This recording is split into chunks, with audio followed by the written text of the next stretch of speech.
बच्चों, आज हम न्यू चैप्टर स्टार्ट करेंगे जो है chapter number 7। Chapter number 7 is triangles. Okay, chapter number 7 is triangles. तो चैप्टर नंबर 7 को पढ़ाने के लिए हमें आपको बताएंगे पहले ट्राइंगल्स के बारे में क्या जानते हैं। एक ये ट्राइंगल होता है। ट्राइंगल्स में क्या होते हैं, 3 साइड्स होती है, 1 2 3 साइड्स होती हैं, 3 वर्टिसेस होते हैं एंड 3 एंगल्स होते हैं। ये सबको पता है, ठीक है, इज़ दैट क्लियर। लेकिन हम लोग को ट्राइंगल के बारे में स्टडी नहीं करनी है, हम लोग को करना है कॉन्ग्रेंस ऑफ ट्राइंगल्स के बारे में पढ़ना है। कॉन्ग्रेंस ऑफ ट्राइंगल्स क्या कहता है बच्चों, कि अगर एक ट्राइंगल ये है और एक ट्राइंगल ये है, ये दोनों एक दूसरे के कॉन्ग्रेंट क्या होंगे। कॉन्ग्रेंट कि कॉन्ग्रेंट का मतलब है कॉन्ग्रेंट, जैसे कि हम आपको बताना चाहते हैं, एक होती है कॉन्ग्रेंट बात, एक होती है सिमिलर। ठीक है, कॉन्ग्रेंट में हम ये कहते हैं कि जैसे कि 2 ट्विन्स बहनें, ठीक है, 2 ट्विन्स बहनें हैं, एक राधा है, एक राधा और एक आपकी है रामा। ठीक है, एक राधा एक रामा, ठीक है, रमा जिसे कहें, चलिए राधा एक रमा है। तो राधा के पूरी सेम हाइट के हैं, सेम एंगल के हैं, सेम उनकी फीचर्स हैं, यानी एंगल्स में देखने लिए तो ट्विन्स। तो 2 twins sisters are called the congruence triangles. And similar triangle क्या होता है चिल्ड्रेन, सिमिलर में एक छोटी बहन एक बड़ी बहन। ठीक है, सिमिलर का मतलब होता है एक छोटी बहन एक बड़ी बहन। ठीक है, जब सिमिलर ट्राइंगल की हम बात करते हैं, सिमिलर का सिंबल होता है ये, इसमें होता है रेशियोज इक्वल होते हैं, साइड्स के रेशियोज, और इसमें पूरी की पूरी साइड अगर इक्वल हो जाती है, पूरी की पूरी साइड अगर इक्वल हो जाती है, that is called the congruence of A triangle. या 2 एंगल और एक साइड इक्वल हो जाए, ये 2 एंगल और एक ये साइड इक्वल हो जाए, या आपकी 2 साइड और उसके बीच का एंगल। क्लियर। तो ये जिस तरह की प्रॉपर्टीज़ हैं, और एक होती है RHS प्रॉपर्टीज़, वो भी आपने पढ़ी हुई है। तो this is called the congruence of A triangle. ठीक है, congruence of A triangle. Congruence of A triangle का सिंबल होता है इक्वल, तो लगता ही है, साथ में ऊपर ऐसे बनता है। ठीक, ये इक्वल लगता ही है, उसके ऊपर ये भी बनता है, तो कॉन्ग्रेंस ऑफ ए ट्राइंगल कहा जाता है। ठीक है, सिमिलर अलग चीज़ होती है, कॉन्ग्रेंस अलग चीज़ है। समझ में आ गई ना बात। अब देखो, जैसे कि हम 2 ट्राइंगल की बात कर रहे हैं, एक एग्जांपल ले रहे हैं, 2 ट्राइंगल की बात कर रहे हैं। ये एंगल 60 डिग्री है, मान लो ये 60 डिग्री है। ठीक है, इस पॉइंट का नाम ABC है, इसका नाम PQR है। ठीक, AB को हमने इक्वल कर दिया है 3 सेंटीमीटर AB, तो AB जो है इसके इक्वल 3 सेंटीमीटर, ये कर दिया हमने। ये एंगल 30 डिग्री है और ये एंगल भी 30 डिग्री है। तो देखिए, 2 एंगल्स और एक साइड, 2 एंगल्स और एक साइड इक्वल हो गए, that is called the congruence of A triangle. Clear, congruence of A triangle, ये कॉन्ग्रेंस ऑफ ए ट्राइंगल हो जाता है। जब दोनों ट्राइंगल कॉन्ग्रेंट हो जाते हैं, तो जो उनकी करस्पॉन्डिंग साइड्स होती हैं वो भी क्या हो जाती हैं, इक्वल हो जाती हैं। वी से दैट कि this is are equal, which property, जिसको कहते हैं CPCT। CPCT का नाम आपने सुना होगा, हमने आप लोगों को उसमें कराया था। CPCT इसका मतलब होता है congruent triangles corresponding parts are equal. Congruent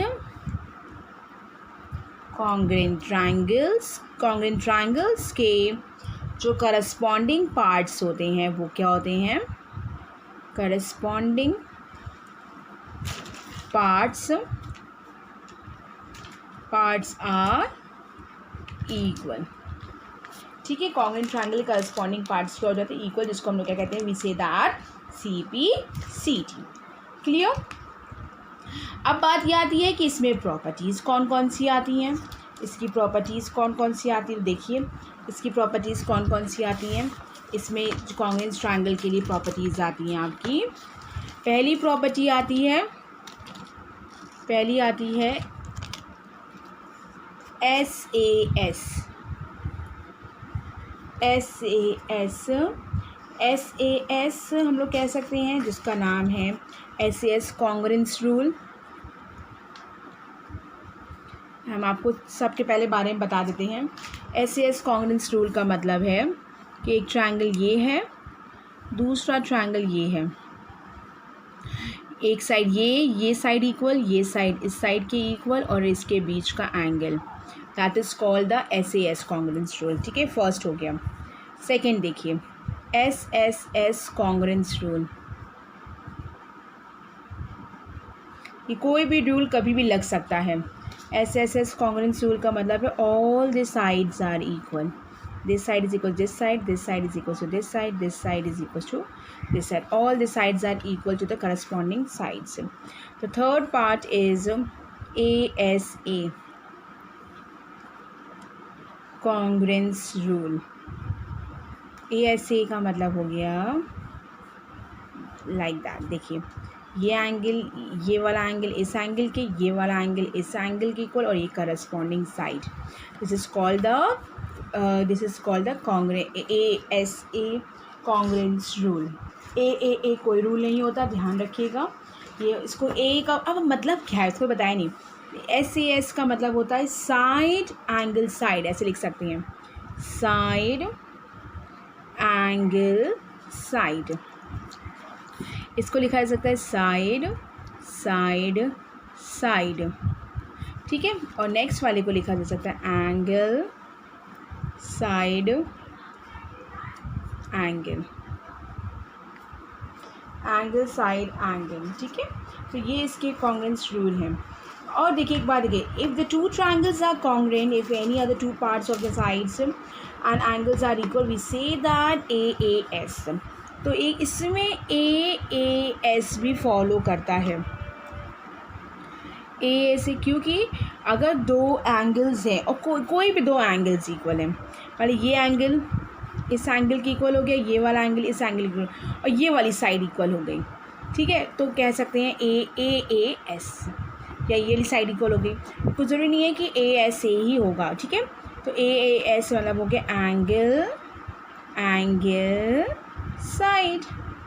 ठीक है, तो इसको ये भी कहा जा सकता है, क्या है कि the two pairs of angles and one pair of corresponding sides are equal, then we say the AAS congruence rule। And the last one is RHS congruence rule। RHS का मतलब होता है right angle,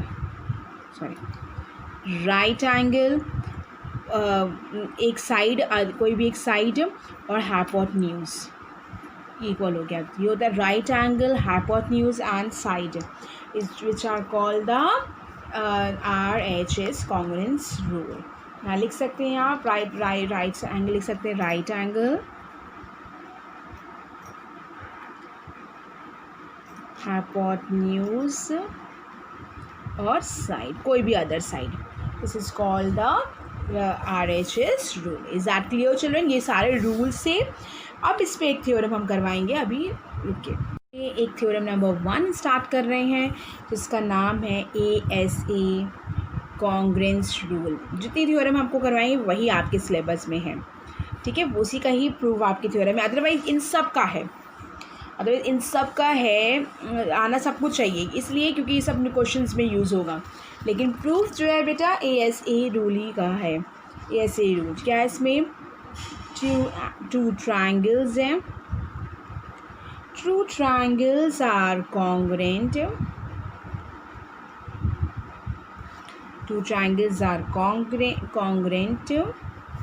if two angles are the included side of one triangle are equal to two angles are the included side of other triangle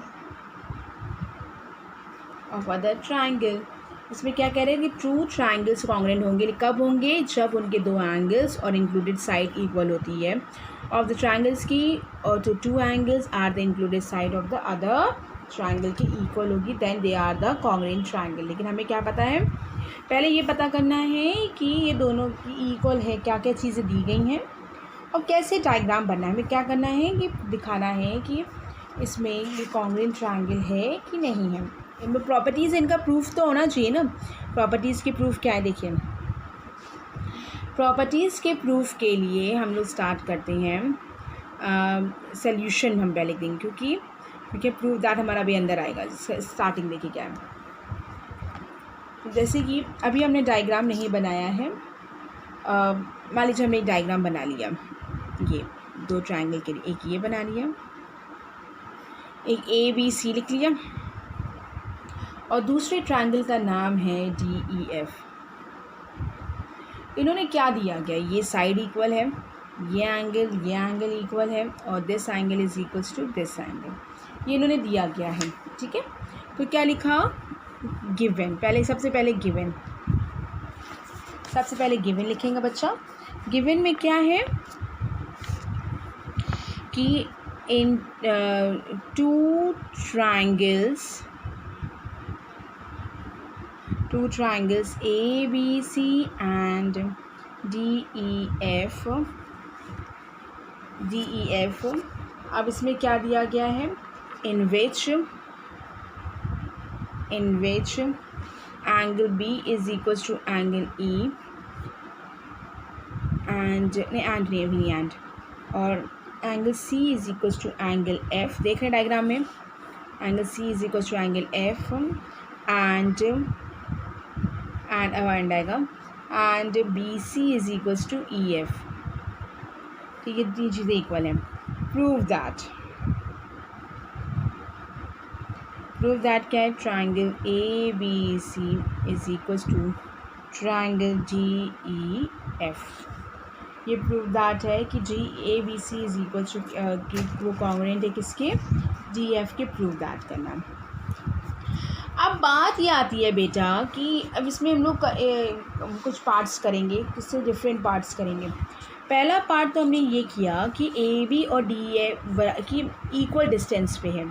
हो सकता है एक बार हम छोटी करेंगे, एक बार हम इसको बड़ी करेंगे। इसमें केसेस निकालेंगे हम लोग, केसेस। तो इसमें हम लोग केस नंबर 1, अब यहाँ से प्रूफ स्टार्ट हो गया है।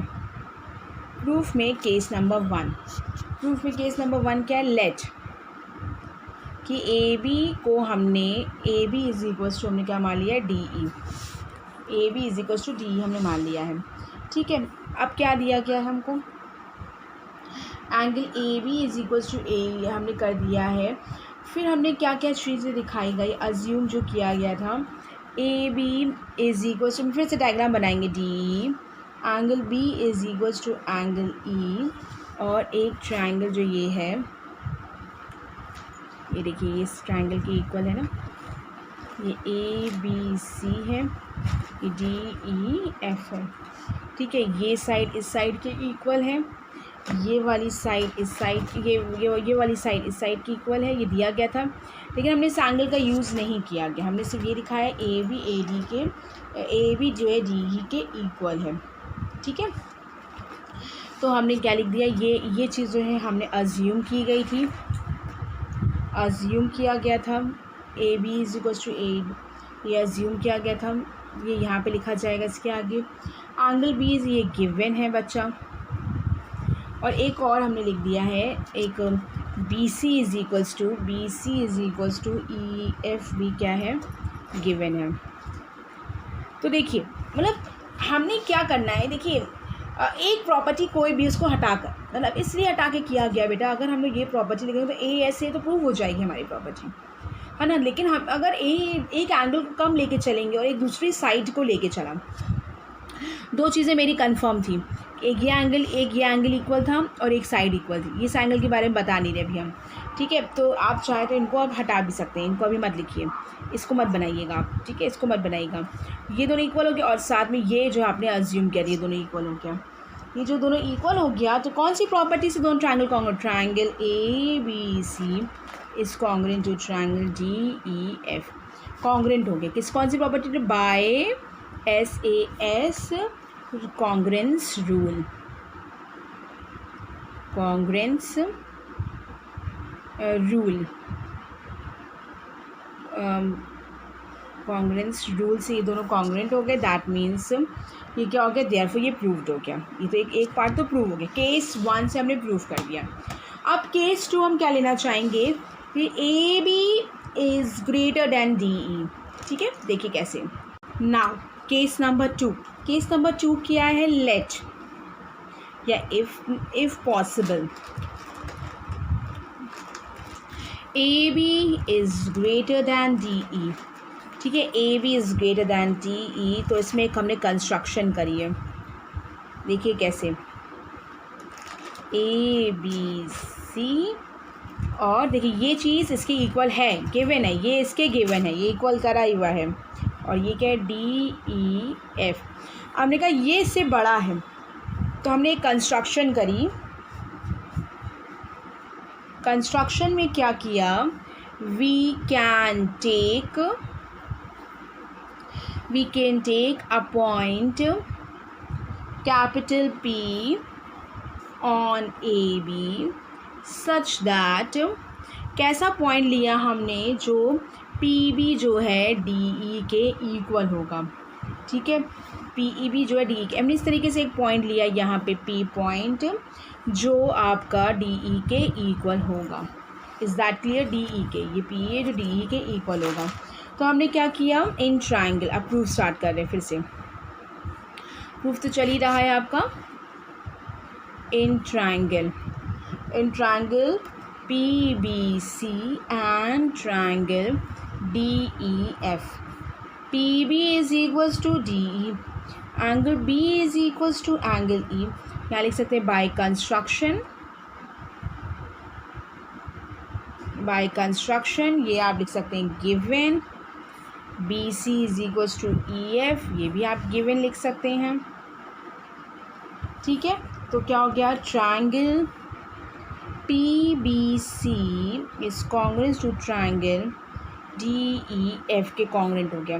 क्यों कॉन्ग्रुएंट हो गया, आप क्या बताएंगे इसमें, बताइए रीज़न क्या बताएंगे, कौन सी प्रॉपर्टी से, बाय SAS कॉन्ग्रुएंस रूल से। लेकिन हमें PBC ट्रायंगल कॉन्ग्रुएंट नहीं करना है, हमें तो एंगल ABC करना है। तो देखिए क्या करेंगे अब इसमें, इसके लिए क्या किया, since the triangles are congruent, जब ट्रायंगल्स हमारे कॉन्ग्रुएंट हो गए बच्चा, तो तो उसके करस्पॉन्डिंग पार्ट्स भी क्या हो गए, इक्वल, तो their corresponding parts will be equal. That means जब ये इसके इक्वल हो गया, that means angle PCB is equal to angle DFE के, angle PCB is equal to angle DFE के इक्वल हो गया है। और ये दिया गया angle ACB is equal to angle DFE आपको दिया गया, ये वाला जो है एंगल ACB जो है ये इस वाले एंगल के इक्वल दिया गया था, राइट। इसे इक्वेशन 1 लिखिए, ये 2 लिखिए। तो आप देख सकते हैं 1 और 2 से ये भी DFE की इक्वल है, ये भी DFE की इक्वल है, that means both are equal. From 1 and 2 angle PCB is equals to angle ACB, ये दोनों इक्वल हो गया। जब दोनों इक्वल हो गया दैट मीन्स जब ये पूरा एंगल, ये वाला एंगल कोई और पॉइंट नहीं, यही पॉइंट है, इक्वल हो गया। दैट मीन्स कि P पॉइंट कहाँ है, P if that means P coincides with A, P coincide कर रहा है A को, that means BA is equals to ED।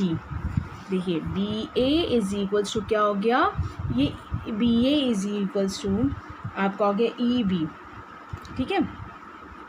E B लिखना चाहिए था हमें, B A is equal to E B लिखें, ई डी लिख देगा जिसे ई बी, ठीक।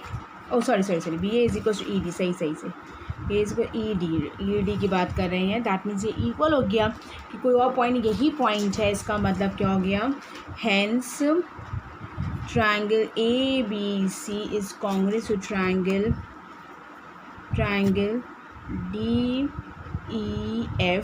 by SAS congruence रूल भी लिख सकते हैं या एक्सियम भी लिख सकते हैं, ठीक है। ये लिख दिया हमने, इसके इक्वल हो गया। अब ज़रूरी नहीं है कि हमेशा ग्रेटर हो, ये लेस भी हो सकता है। केस नंबर 3 में क्या है, if possible A B is less than D E, A B is less than, तो हम लोग क्या करेंगे, then we can choose construction में, देन वी कैन, जैसे हमने अब इसको कह दिया ये बड़ा है, तो अब जो पॉइंट चूज़ होगा वो कहाँ होगा, डी पॉइंट पे, यानी कि डी ई पे चूज़ करेंगे, ठीक है। डी ई पे चूज़ करेंगे, क्या मान लीजिए कोई क्यू पॉइंट चूज़ कर लिया या एम पॉइंट चूज़ कर लिया, ठीक है। We can choose a point capital M on D E such that ME is equals to AB and फिर यहाँ लिखेंगे and we will repeating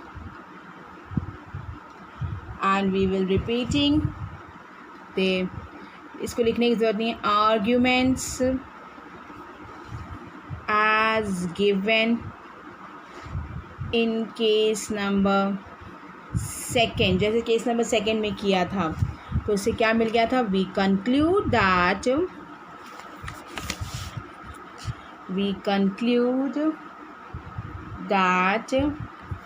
A B is equals to D E हो गया, and so triangle A B C is congruent to